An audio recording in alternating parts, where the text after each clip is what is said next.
ஆண்டவராகிய இயேசு கிறிஸ்துவினை நாம் மைப்படுவதாக இந்த நாளில் உங்களை யாவரையும் பார்ப்பதிலே மிகுந்த சந்தோஷம். ப்ராக்டிஸ் பண்ணுறனால ஆண்டவர் ஒன்று விரும்புகிறாரு, ப்ராக்டிஸ் ஓகே. ரெண்டாவது ப்ராக்டிஸ் பண்ணுறனால நம்ம ஆஸ்வதிக்கப்படுறோம், ஓகே. அதை விட வேறு என்ன சார் இருக்குது? ப்ராக்டிஸ் அவ்வளோ இம்பார்ட்டண்ட்டா சார் அப்படின்னு கேட்டிங்கன்னா, yes, it is very important. ஏன்னு கேட்குறீங்களா? இந்த காலையில் ஒரு வார்த்தையை சொல்லி ஆண்டவர் உங்களோட பேச விரும்புகிறார். மத்தேயு 7:24 நான் உங்களுக்காக வாசிக்க விரும்புகிறேன்.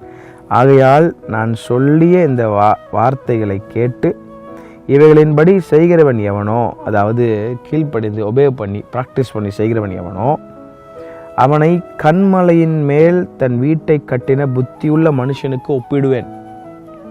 ரொம்ப அழகாக இருக்குல்ல? ப்ராக்டிஸ் பண்ணுறனால என்ன பயணம் தானே உட்காந்துருக்கீங்க.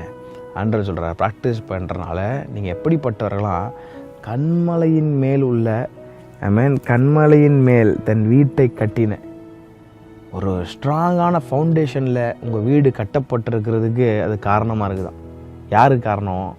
வேர்டை ப்ராக்டிஸ் பண்ணுறவங்க.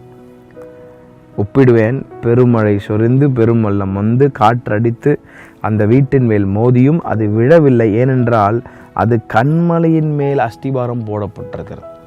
அந்த கன்மலை யார் தெரியுமா? இயேசு என்கிற கன்மலை, வார்த்தை என்கிற கன்மலை. ப்ராக்டிஸ் பண்ணுறனால ஒன்று பாக்கியவான், ரெண்டாவது உங்கள் வீடு ஒரு தரமான இடத்துல கட்டப்பட்டிருக்கு. உங்கள் வீடு என்பது உங்கள் வாழ்க்கையை குறிக்குது, நாட் ஜஸ்ட் நார்மல் பில்டிங். அதெல்லாம் ஒரு நாள் இடிஞ்சிரும். ஆனால் அழியாத வீடு இந்த சரீரமாகிய இந்த வீடு தேவ ஆலயம்.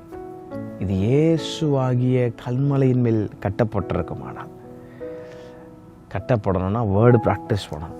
இதில் சொல்லப்பட்டிருக்கிற அத்தனை வேர்டுகளும் ப்ராக்டிஸ் பண்ணணும். ப்ராக்டிஸ் பண்ணுறோம் பாக்கியவான்கள் மட்டும் இல்லை.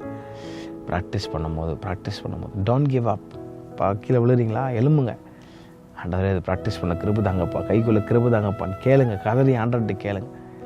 ப்ராக்டிஸ் பண்ணி அப்போ உங்கள் வீடு கன்மலையின் மேல் உள்ள வீட்டிற்கு ஒப்பிடப்பட்டிருக்கிறதா. ப்ராக்டிஸ் பண்ணுறோம். அது கீழே பாருங்களேன், நான் சொல்லிய இந்த வார்த்தைகளை கேட்டு இவைகளின்படி செய்யாதிருக்கிறவன் எவனோ, அதாவது கேட்டு படித்து சூப்பராக இருக்குது சார், நல்லா இருக்குது சார் அப்படின்னு மட்டும் சொல்லிட்டு போய் உள்ள இதெல்லாம் எனக்கு ப்ராக்டிஸ் பண்ண மட்டும் எனக்கு வேணாம் சார்னு சொல்கிறவங்க, அவன் தன் வீட்டை மணலின் மேல் கட்டின புத்தி இல்லாத மனுஷனுக்கு ஒப்பிடப்படுவான்.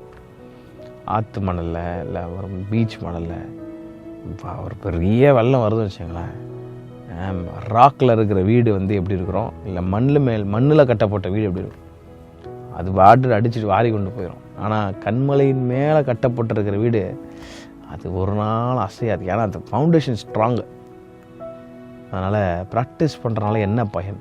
உங்கள் வீடு கன்மலையாகிய கிறிஸ்துவின் மேல் கட்டப்படுது.